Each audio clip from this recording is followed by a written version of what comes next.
감사드립니다.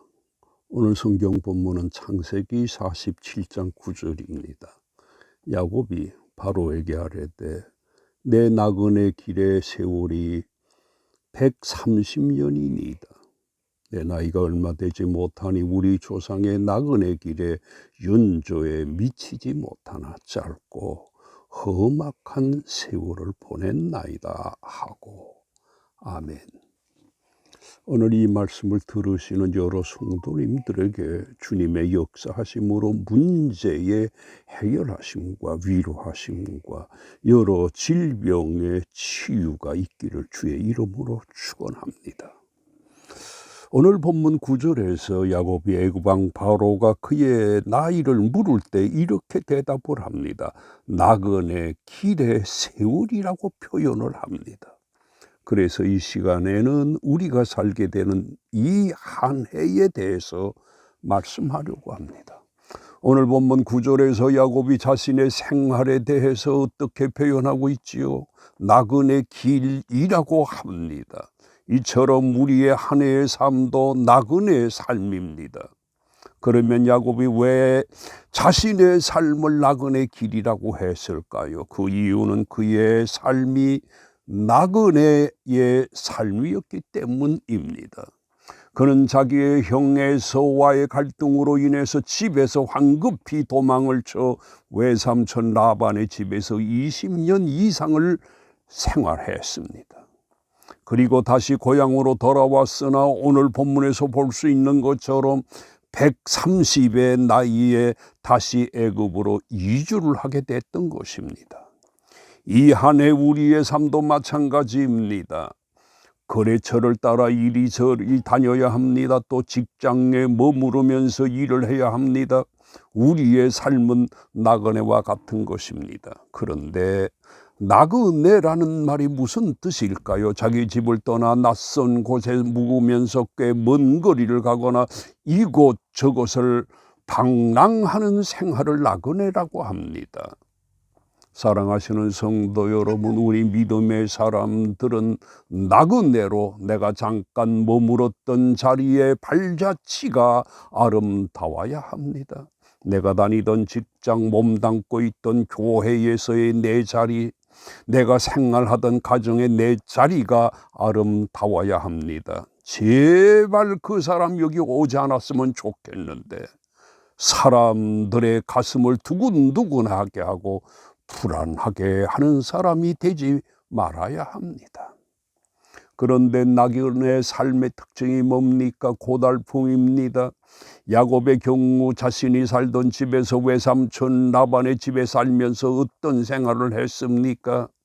이것에 대해 야곱이 외삼촌 집에서 탈출하다시피 할 때 이렇게 말을 합니다.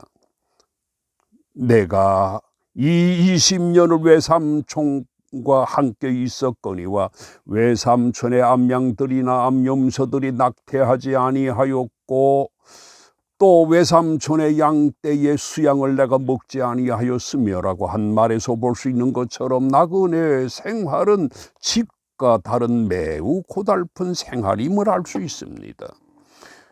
그리고 또 외삼촌 집의 생활을 이렇게 말합니다. 물려 찢긴 것은 내가 외삼촌에게 가져가지 아니하고 낮에 도둑을 맞았든지 밤에 도둑을 맞았든지 외삼촌이 그것을 내 손에서 찾았으므로 내가 스스로 그것을 보충했다고 말합니다.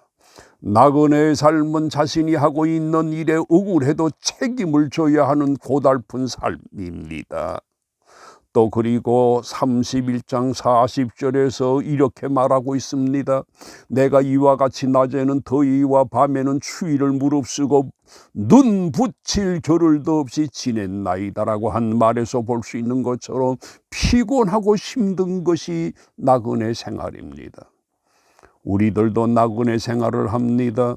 나그네의 삶에서 겪는 중에 다른 사람도 아닌 나와 친근한 사람들이 우리를 속이고 힘들게 합니다.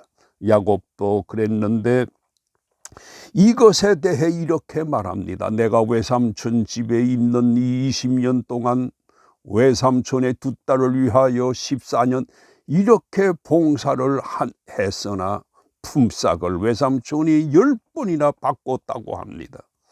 나그네 생활이 이러다 보니 고달프고 힘들고 짜증이 날 수밖에 없고 스트레스를 받지 않을 수 없습니다. 나그네 생활이 이러하다 보니 가정적으로도 야곱은 너무나 힘들었습니다. 자기가 여러 아들 중에서 제일 사랑하는 아들 요셉이 있었는데 그 아들이 짐승에 찢겨 죽임을 당했다는 소식을 듣게 됐습니다. 야곱이 이런 가슴 아픈 소식을 듣고 몹시 슬픈 생활을 했습니다. 그런데 이것은 그 아들 요셉을 팔아먹고 야곱을 속이고 그 짐승에 찢겼다고 한 것이 그 아들들이었습니다. 이렇게 우리의 삶도 나그네와 같아서 가정 내에서 힘들고 슬픈 일을 많이 겪게 되는 것입니다. 그러므로 우리들이 이런 중에서 꼭 기억해야 할 것이 있습니다. 그러려니 하는 것입니다. 사람이 이렇게 하지 못하고 따지고 싸우려고 하면 오히려 모든 일이 꼬여진다는 것을 기억하고 살아야 합니다. 그런데 오늘 본문의 야곱의 삶이 사람들로 인하여 고달픈 것이었으나 이런 중에서 그와 함께 하신 분이 계셨습니다. 이것에 대해서 32장 1장 42절에서 이렇게 말합니다. 우리 하나님, 아브라함의 하나님, 이삭이 경외하는 이가 나와 함께 계시지 아니하였더라면 외삼촌이 이제 나를 빈손으로 돌려보냈을 것이라고 합니다. 우리가 여기서 볼 수 있는 것처럼 하나님은 야곱의 나그네 생활에 있어서 그와 함께 하시면서 그의 편이 되어 주셨던 것입니다. 오늘 우리들에게 이것이 필요한 것입니다. 이것만 되면 우리의 삶이 고달픈 것만큼 보상이 크게 되고 우리의 삶이 피곤한 것만큼 소득이 오히려 늘어나게 되는 것입니다.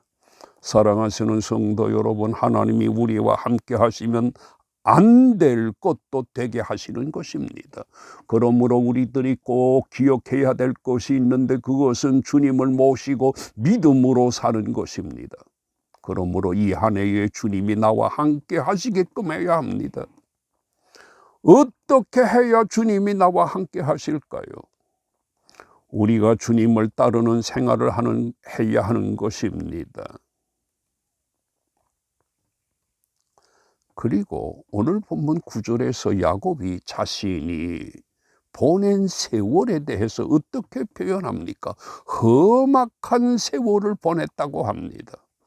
야곱의 이러한 표현은 굉장히 적절한 것입니다. 사랑하시는 성도 여러분, 저나 여러 성도님들이 한결같이 험악한 세월을 살았습니다. 6.25 사변, 실직, 가정에 깨어지는 아픔, 사랑하는 일을 먼저 보내야 했던 일, 사람들의 배신, 심술 굳은 사람들의 행포, 우리가 이런 경험을 통해서 얻게 되는 것이 있는데 그것은 올해도 마찬가지입니다. 그리고 앞으로 더 했으면 더 했지 덜 하지 않는 험악한 일들이 우리들 주위에서 일어날 것입니다. 그러나 우리는 이것을 겁내지 않아도 됩니다. 왜냐하면 험악한 중에서도 하나님이 우리와 함께 하셔서 오늘 본문에서 볼 수 있는 것처럼 애굽의 총리가 된 아들 요셉의 덕으로 애굽의 바로왕 앞에 선 때문입니다. 앞으로 전개될 세상이 만만치 않습니다. 기후 문제, 인구 문제, 환경 문제, 정치적인 문제, 모든 문제들이 언제라도 터질 수 있습니다. 그러나 우리는 두려워하지 않아도 됩니다.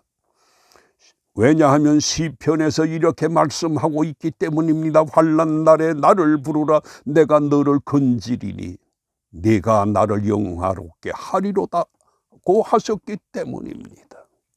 그런데 야곱이 자신의 삶에 대해 험악한 세월을 보냈다고 했는데 그 원인이 무엇이었을까요?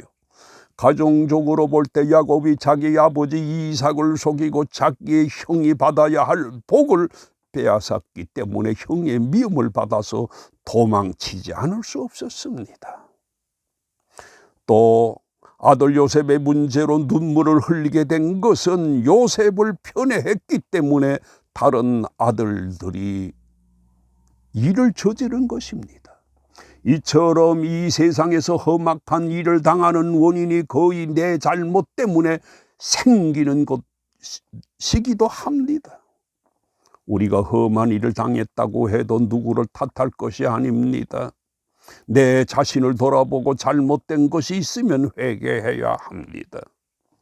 그리고 우리에게 험악한 일이 생겨지지 않도록 해야 될 것이 있는데 그것이 믿음으로 사는 것입니다. 믿는 자답게 바르게 사는 것입니다. 이렇게 할 때에 험악한 세상에서 험한 일을 당하지 않게 되는 최고의 지혜이고 내 삶이 쉬워지게 되는 것입니다. 그런데 어떤 사람은 바르게 사는 방법을 무시하고 삶으로 스스로가 험한 곳으로 들어가고 맙니다. 그리고 오늘 본문에서 야곱이 자신의 나그네 삶에 대해서 또 어떻게 표현합니까? 짧았다고 합니다. 저도 이것을 좀 느끼게 됩니다. 별로 한 것이 없는데 세월이 후딱 지나가고 말았습니다. 이처럼 인생살이가 금방입니다. 그러므로 하루하루를 알차게 보내야 됩니다. 계획을 세우되 신앙적인 계획을 세우고 목표를 세워야 합니다. 그냥 시간을 보내서는 안 됩니다. 시간이 생명입니다. 따라서 시간을 헛되게 보는 것은 생명을 허비한 것입니다. 그리고 또 야곱이 자신의 나이를 말하면서 나그네 길이라고 했는데 그 이유는 그가 믿음의 사람으로 하나님이 마련해 놓으신 세상을 향하여 가고 있다는 뜻으로 이렇게 표현한 것입니다. 이런 면에서 우리들도 나그네입니다. 그래서 우리가 이 세상 생활을 마치는 죽음과 그 이후의 생활에 대해서 고린도 후서에서 이렇게 말씀하시고 있습니다. 땅에 있는 우리의 장막집이 무너지면 하나님께서 지으신 집, 그 손으로 지은 것이 아니요 하늘에 있는 영원한 집이 우리에게 있는 줄 아느니라고 했습니다. 사랑하시는 성도 여러분, 이 얼마나 복스러운 나그네입니까? 우리는 갈 곳이 없는 나그네가 아닙니다. 여행을 하면서 느끼게 되는 것이 무엇입니까? 구경이 아무리 좋아도 세상에 내 집처럼 좋은 것이 없습니다. 우리가 들어갈 우리의 본향 하나님의 나라가 그렇습니다. 그러므로 우리들이 이 22년을 살 때에 땅의 것만 빠져서 살지 말고 하늘의 소망을 가지고 살아야 합니다. 우리가 험악한 중에 사나 주님이 이런 중에 있는 나와 함께 계시는 것을 기억하고 하나님이 기뻐하시는 삶을 살 것입니다. 22년이 이렇게 되시기를 주님의 이름으로 축원합니다. 아멘.